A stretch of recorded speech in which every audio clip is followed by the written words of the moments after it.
Assalamualaikum warahmatullahi wabarakatuh. Perkenalkan, saya Duta Wulandari. Di sini saya akan menjelaskan tentang SOP alat spektrofotometri UV phase. Sebelumnya kita harus memposisikan bahwa alat spektrofotometer ini telah tersambung dengan arus listrik. Terus kemudian kita bisa nyalakan alat spektrofotometernya, ada di belakang tadi. Setelah itu kita bisa tunggu proses brooding selama 15 menit. Setelah itu sekiranya kita sudah merasa 15 menit, kita bisa masuk ke aplikasi yang ada di komputernya.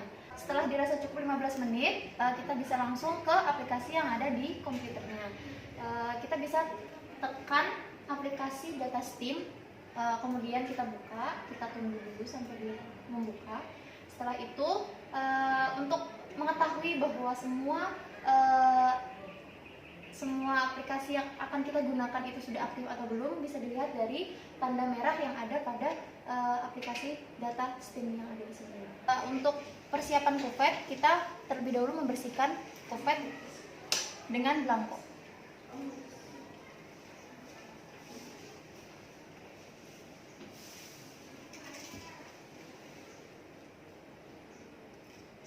Baiklah, setelah itu pada menu komputer akan muncul main menu, kemudian bisa dipilih scan, kemudian bisa dipilih store baseline B, terus bisa ditekan enter. Setelah itu memasukkan panjang gelombang yang akan kita gunakan. Untuk spektrofotometri UV itu berada pada rentang 200 sampai 400 nanometer, sedangkan untuk rentang visible itu berada di rentang 400 sampai 800 nanometer. Setelah itu pertama-tama kita harus memasukkan blanko dari sampel. Blanko ini gunanya untuk kalibrasi, di mana nantinya pengukuran entah panjang gelombang, absorbansi maupun operating time itu dimulai dari angka 0. Ini kuvet yang sudah kita bersihkan dimasukkan dengan blanko yang kita gunakan untuk mengukur data pada hari ini. Kemudian kita masukkan ke dalam sini, posisikan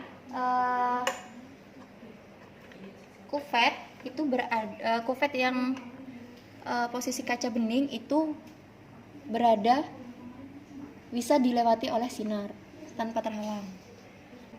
Setelah itu kita klik 0 di sini,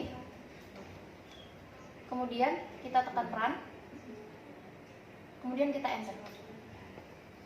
Kita tunggu sampai hasilnya selesai. Kemudian setelah itu kita bisa keluarkan blankonya. Kita keluarkan blankonya.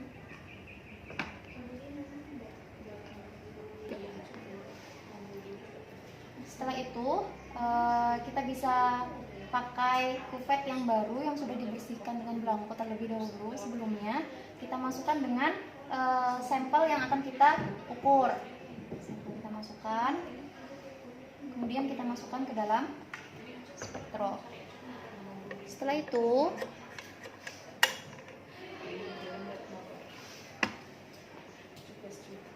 kita pilih run, kemudian kita enter.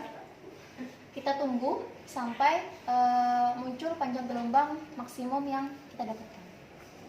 Selain itu, spektrofotometri bisa untuk mengukur absorbansi sampel. Langkahnya yang pertama, kita pilih sampel, kemudian kita bisa pilih program A.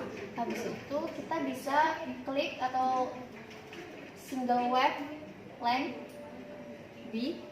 Kemudian kita bisa masukkan panjang gelombang yang telah kita dapatkan di pencarian panjang gelombang maksimum yang telah kita lakukan tadi.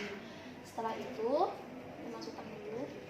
Setelah itu kita bisa masukkan panjang gelombang yang telah kita dapatkan di pencarian panjang gelombang maksimum yang telah kita lakukan tadi. Kita masukkan terlebih dahulu. Kemudian kita bisa klik number of cycle-nya. Karena kita pakai satu kuvet, maka kita klik 1. Kemudian kita masukkan blanko.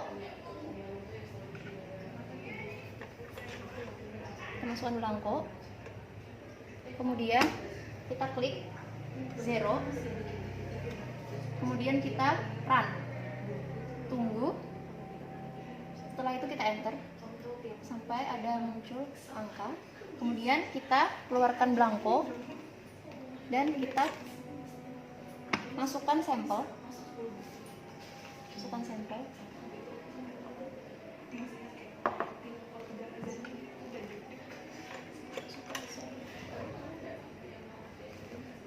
Setelah itu kita klik run, kita tunggu sampai ada angka absorbensi yang dihasilkan. Setelah itu, setelah angka absorbensi didapatkan, kita bisa men-save data. Terus untuk keluar dari data absorbensi, kita bisa klik scan. Baik. Selain untuk kedua pengukuran itu, spektrofotometri UV-Vis juga bisa digunakan untuk mencari operating time. Tapi sama aja untuk caranya, kurang lebih dengan panjang gelombang. Sama aja dengan pengukuran absorbensi. Nah, untuk mengakhiri pengukuran kita bisa menekan ESC, tekan ESC di sini. Nanti pada programnya akan secara otomatis akan menutup sendiri. Kita tunggu kurang lebih biasanya 15 menit. Kemudian kalau sudah 15 menit, dirasa 15 menit, kita bisa tekan tombol power yang di sini. Tunggu sampai 1 menit, kemudian cabut stop foto. Demikian penjelasan penggunaan spektrofotometri UV-Vis. Saya Desain Dari. Terima kasih.